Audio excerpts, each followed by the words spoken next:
Welcome to the Prepper Almanac. We appreciate your presence today. In this world where our homes hum with the uninterrupted flow of electricity, have you ever wondered what would happen if the power grid fails? Picture yourself in a scenario where there are no lights, your devices are dead, and you're left in the utter darkness. Are you equipped to tackle this situation? Our lives are intricately woven into this giant web of power, but have you thought about if this web were to snap due to a severe storm, a cyber attack, or even a solar flare? The truth is that our urban landscapes are just one disaster away from plunging into the dark ages. It's not merely about missing out on the luxury of a warm shower or a cold beer.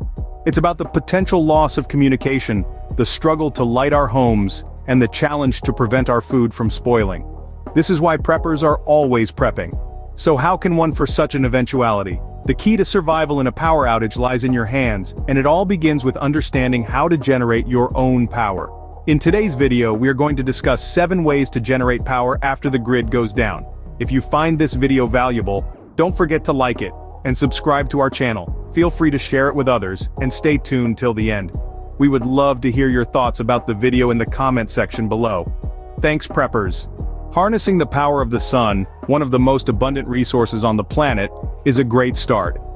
Solar panels are not just a trendy addition to your home, they're a practical solution for off-grid power. These panels work by absorbing sunlight and converting it into electricity. This process, known as the photovoltaic effect, is a marvel of modern technology that allows us to tap into a virtually limitless energy source. But as the sun doesn't shine 24 hours a day, we need a way to store this energy for later use. That's where batteries come into play. Lithium-ion or advanced glass mat batteries, for instance, store the electricity produced by your solar panels during the day, ready to be used when the sun goes down. Then, there's the inverter. This device transforms the raw, direct current electricity from your solar panels and batteries into alternating current, the type of energy most household appliances use. With solar panels, you can turn every sunny day into a source of power. Personally, I already have solar panels, and I'm looking to get a Tesla Powerwall to take it to the next level in my prepping journey. What if you could turn the rush of a river into electricity? That's where hydroelectric turbines come in. These ingenious machines harness the kinetic energy of flowing or falling water, converting it into mechanical energy, which is then transformed into electricity. Imagine a giant water wheel, spinning as the river flows or water falls. This wheel is connected to a generator, and as it spins, it creates electricity. But it's not all about size. Even small-scale hydroelectric turbines can generate a significant amount of power, provided there's a consistent water flow. Now, the prerequisites for a hydroelectric setup are pretty straightforward. You need a water source with a decent flow rate or a significant drop, like a river, waterfall, or even a large stream. The benefits? Hydroelectric power is renewable, clean, and reliable. It's not subject to fluctuations like solar or wind power. With a hydroelectric turbine, every river flow becomes a potential power source. What do you think of this idea, preppers? Next, the wind. An invisible and often underappreciated resource can also be a source of power. Picture a wind turbine. Those towering structures with rotating blades, harnessing the power of the wind to produce electricity. But how exactly do they work? Well, it's really quite simple. As the wind blows, it moves the blades of the turbine around a rotor, which spins a generator, converting kinetic energy into electrical energy. Pretty neat, right? Now you might be wondering about the practicality of wind turbines. In areas with consistent wind, they can be a reliable source of power. They're also clean and renewable, producing no harmful emissions. However, they do require a fair bit of space, and the initial investment can be high. But imagine the freedom of having your own wind turbine, creating electricity each time the wind blows. A wind turbine can turn even a gentle breeze into a source of electricity. As a prepper, I would love this type of freedom. Beneath our feet, the Earth holds a powerful source of energy just waiting to be tapped into. This is the principle behind geothermal and steam power. Essentially, these methods harness the natural heat generated by our planet's core. Geothermal power is all about digging deep into the Earth where temperatures are high. Using water, this heat is converted into steam, which then drives a turbine to generate electricity. It's like having a miniature volcano powering your home. Steam power, on the other hand, is more about using heat from any source to boil water and create steam. This steam then spins a turbine, much like in the geothermal method, to produce electricity. These methods are not only reliable but also incredibly sustainable. They don't rely on weather conditions like solar or wind power, and they don't produce harmful emissions. But remember, they do require careful planning and implementation.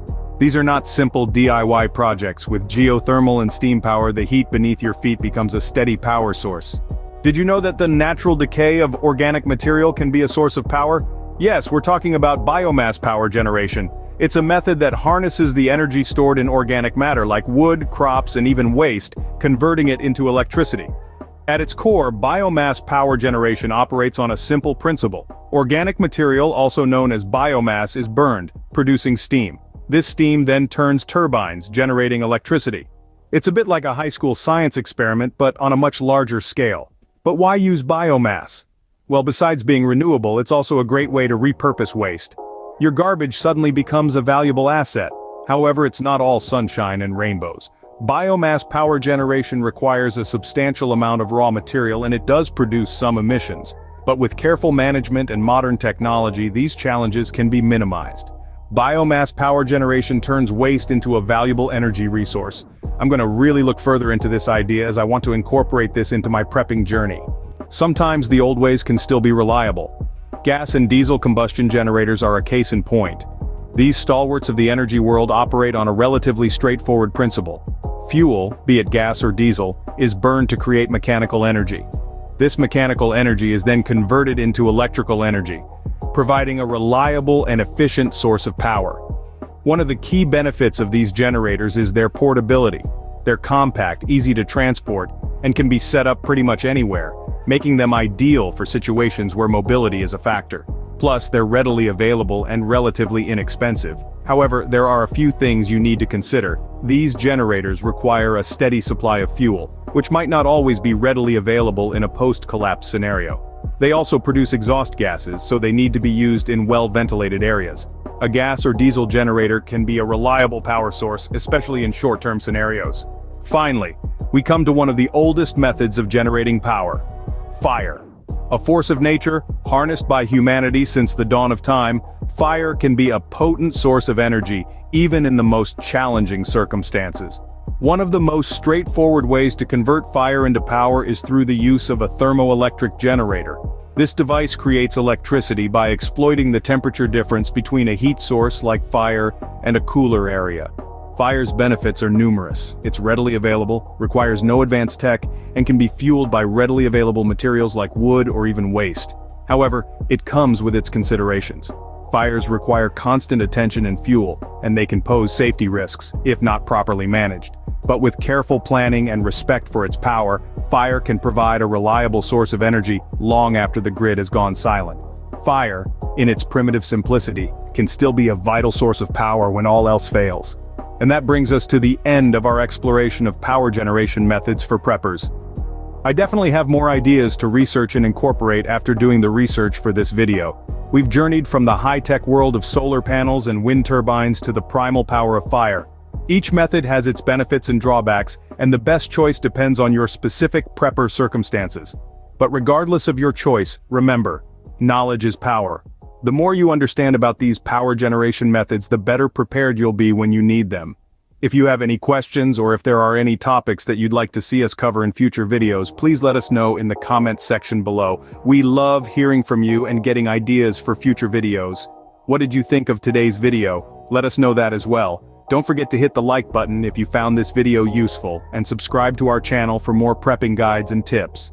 Share this video with others who might find it interesting or useful. And lastly, based on YouTube's algorithm and your viewing history, YouTube is recommending this next video in the top left-hand area of your screen for you to check out next. Enjoy, and thanks for watching the Prepper Almanac.